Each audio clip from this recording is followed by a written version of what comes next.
If the Gmail application of your iPhone is not receiving emails, then there are certain things that we can do to try to fix the issue. The first thing is go to settings, then go to general, go to background app refresh and scroll down.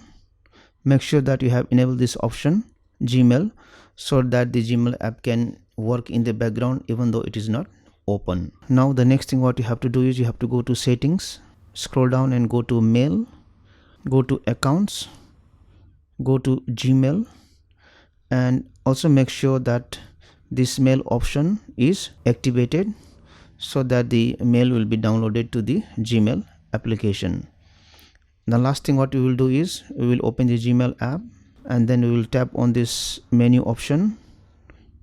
We will scroll down, go to settings.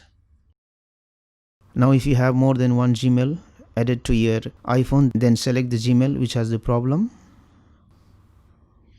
Then there is an option here, sync settings.